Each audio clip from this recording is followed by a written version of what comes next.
All right, no way around this. I got to talk you guys through this. Where is ModulAR at so far? Well, a couple things. Let's start with the default. At the moment, I have the workshop platform as a secondary for all my receivers. Plain Jane AR at the moment is just like a BCM thing. That's until I get the normal M4A1 furniture complete. Then it's going to be a normal, M4A1 build. But let's drop this in here and bring it over here. So what do we got? Got a bunch of UI stuff here on the front. Your standard stuff like barrels, handguards, up receivers, charging handles, and buffer tubes, and stocks for that matter, are all up here. Other standard stuff from previous version, AR pistol grip, that's right there. Your gas blocks are over here as well. From there, what's new? Things like bolt catches, AR selectors. If we hit the little hot dog button here, we can flip this around. From there, new feature, dust covers work. We can change our bolts around. We've got all sorts of fancy schmancy stuff in here. A little bit of old, a little bit of new. We also can change our triggers. Each trigger has its own specific break and reset weight. We can now change our magazine releases. I'll get into that a little bit later. But we also have our receiver skins. From here, we can change from, normal M4A1 to FDE to OD. Still going to be adding a couple here. Things like gray, maybe like a darker black or something like that. But this is why there are fewer receivers over here, because back in ModulAR1, I would have, my normal M4, then I'd have an FDE build, then I'd have an OD build. Another new feature, chambering. You can swap between 300 Blackout and 5.56 on the fly. So between these two calibers, these three skins, there are like 6 ModulAR1 receivers in just one. So that really cleans up the item spawner. And that kind of lets me focus also on other kind of new manufacturer specific receivers like this Aero M4E1. This is a new model. And then we also have, a Knight's armament. We've got an SR15 in semi, and then we have an SR16 with the magic number 3 there. So I'm going to be kind of fleshing out more of those types of receivers, kind of new features to them, or, just kind of distinct aesthetic styles. Yeah, so let's also kind of go through, let's actually go through the item spawner really quick and just like take a look at what we have so far. This is ModulAR1 stuff, but these are the new ModulAR2 attachments. Unlike ModulAR1, which is currently by default split between the firearms and attachments category, I'm trying to keep everything in firearms, everything in one tab. It's all here, much easier to kind of jump between. See, like here's all the old receivers and stuff. I'm slowly moving towards adding in attachments, like iron sights. A new one, a little funny joke of an attachment here, the LaRue C-Note. It's zeroed for 25 yards, and it is surprisingly accurate. Do give that one a try. Magazines, right now, I only have, 2 SureFeed magazines. These are new. As I've kind of shown before, let's see here if we can just get this spawned. These are now multi-caliber. So if we just dump this out, there we go. Select held type. So this was 556 just a moment ago. If we spawn 300 blackout, bam, this is now a 300 blackout mag. And so we can do that as much as we want, just switch back and forth, no problem. And this coincides nicely with the 556 300 blackout chambering thing here, right? So I just set it to 300 blackout. This is currently a 556 mag. So if we spawn 300, load that up, no problem. There we go. Okay, so that's magazines. Clearly, I have a lot of magazines to add left. I've only got 2 right now, and I had all of these. You know, I had lancers, steel, plastic or polymer, you know, all sorts of stuff. So a lot of work to do there. But let's see here. What else? What else? Yeah, I think we can jump back to the workshop now. Let's see here. Let's start with, you know, the old core parts, right? We've got all our uppers. I do have an option here called no, like no part name, where from there, let's try this out. This is the first time I've tried this, so let's see if it works. Let's do something like Gen 3 here. Bam, there we go. You can still kind of build out your old AR using the AR1 tech, but it's, you know, clearly not as advanced. It's not as performance friendly as, you know, building it yourself. But if you want to crack her open, take a look at, you know, some fancy new bolts, stuff like that. That's your way to do it. Just pop your parts off. But, you know, AR-15, M4E1, we got some stuff here. I don't know why that's not making sound. All right, we've got a bug. Cool. Anyways, much the same. We've got a bunch of new charging handles. Some of these will have skins equipable as well, as I've shown off in previous devlogs as well. These now move as well. Looks like I've got some clipping on these upper handguards, so that's fun. What else we got? This is just kind of a new level of modularity, a new option with this system. I've taken the liberty of swapping out end plates with different types of buffer tubes.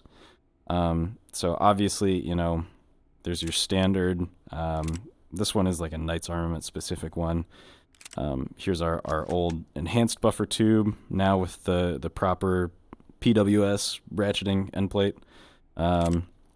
Strike Industries is back as well with all of its crazy skins.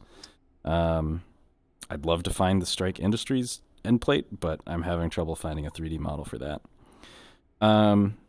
Other things, buffer tube. As you can see, you can switch between buffer tubes and it'll retain your stock choice. But obviously we also have some direct receiver mounted stock options like the ADAR, the classic ADAR, which, as you can see, removes the ability to change grips automatically. The Hera Arms CQR does the exact same thing. But if we jump back over to a fixed stock like this, right, our grip comes back. It's perfect. Let's see here. What else do we have? Another stock, this Ergo. This used to be a fixed stock. It is now collapsible. This is another little feature here. Every single stock that I'm adding, if it has a movable part or like some sort of lock, I'm animating it. I finally have a Magpul fixed carbine. I've added the Gen 1 and Gen 2 UBR stocks. There's the, you know, stock lock in action there. You know, we've got our PDW stocks as well, including the crazy Strike Industries one. Let's see here. Let's jump back over to the buffer tubes. We've got all of our stocks. A couple new ones here, like the B5 Bravo. This one's got all sorts of colors as well. B5 precision, BCM, you know, all of this stuff, right? You know, we grab it, look at that, it moves, it unlocks, great. Painstaking work. But, you know, I'm just trying to add all of them. One thing that I'm really excited about is that I have basically every Magpul stock now. Got the ACS, the CTR, the MOE, MOE SL, the SLK, the SLM, the SLS, the STR, and that's all of them, including, you know, the PRS and some of those fixed stocks. But just a crazy amount of customizability at this point. Handguards as well. We've got some super short ones. A lot of these pages are going to be taken up by, you know, handguard lengths. But I've tried to organize everything by manufacturer. Things are alphabetical. It's pretty easy to, you know, start at 9.5, move your way up from there. Start at 9.5, move up. So things like, you know, that KC URX or these Midwest Industries ones, you know, they go all the way from 4-inch to my stupid 25-inch one. So I still have a lot of handguards to do. So this page is probably going to be a bit of a bore to move through. But once I get icons, it's going to be a lot easier to navigate than just names. Same thing with barrels here, you know, 3-inch, 5-inch, all the way up to 24-inch. Nothing new there, really. Gas blocks, much the same here. Got our M4 front post, just the classics, really. All right, we're a little bit jittery here, but that's just quick belt slots. Pistol grips, you know, nothing too crazy here. Another feature, we can grab this, spawn lock it, and then pick it up with our hand and customize from there. This is just to show you that the grip angle is now affected by the, you know, type of grip you have. We've got some pretty extreme ones like it's the HKV2. This one's got a pretty sharp, it's like 10 degree angle or something like that. And then, you know, some more standard rifle angle ones. For the most part, they're pretty consistent, but a little bit of variety across them all. So your pistol grip choice actually matters now. Okay, so there's that. That's all the, like, you know, stuff from ModulAR1. What's new? Bolt catches. You know, obviously we can change these out. A couple of these have, you know, crazy skins, whatever. But what's more important is that, you know, if we've got a bolt locked back and, oops, I'm in 300 blackout here. There we go. So we've got a mag in. I'm pushing my bolt release button. Nothing's happening because this is just a standard, you know, left side bolt. Got to drop it with our hand. But if I change this out to, say, something that's an ambi release, like a bad lever here, Magpul bad lever, we can drop this in and then using our index finger, bam, drop the bolt without using our offhand. Important note, there are some receivers like this Knight's Armament one that have a, oh, something's locked up somewhere. I broke something. I can't shut off, but as you can see, there's a bolt release here.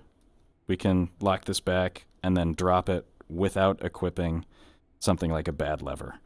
As you can see, it also has an ambi mag release as well. So over here, I can grab the mag, but I have to press it with my offhand or my main hand to release it. We can fix that pretty easily with like a simple ambidextrous mag release. Equip that, bam, and I'm using my left hand to release this. As you can see, there's also a short little depressing the release animation there. Yeah, I think the tread, SIG tread one is my favorite, which looks goofy with the bad lever. But anyways, crazy amounts of customizability here. Triggers, like I said, we've got a whole bunch here. These range from mil-spec mush to like just crazy drop-in trigger, race gun will go off with a sneeze type sensitivity. So, you know, choose your pick. Whatever works best for you. Okay, I think that pretty much covers the state of ModulAR right now. Obviously, a lot of work to do, especially in the extra stuff like magazines, iron sights, things like that. But I've only got like maybe 1 or 2 more core receivers that I'm going to add. Obviously, the ADAR is missing, that semi-only. I'm going to do that one, and I'm also going to do a whole bunch of like manufacturer-specific retextures for that. Otherwise, that's kind of the state of things. Actually, one last quick thing regarding skins. So the new skin system is absolutely fantastic, and you can sideload skins very easily now. So what I'm doing is I'm shipping ModulAR Black Edition, where there's only going to be black skins for all of the parts, and then there's going to be a secondary mod called ModulAR Skins, which is going to have, you know, the FDEs, the grays, the olive drab, all that stuff. And that's going to be available for all your secondary parts. So, especially for like these Magpul stocks, right? These come in every color under the sun. And right now it's just black. So this is kind of what it would look like without the skins mod installed. You just have all of your stocks. They're all going to be black. But then let's say you do install the mod, the skins mod, bam, now you have the skins tab for every part that supports it. There's going to be multiple color options for everything.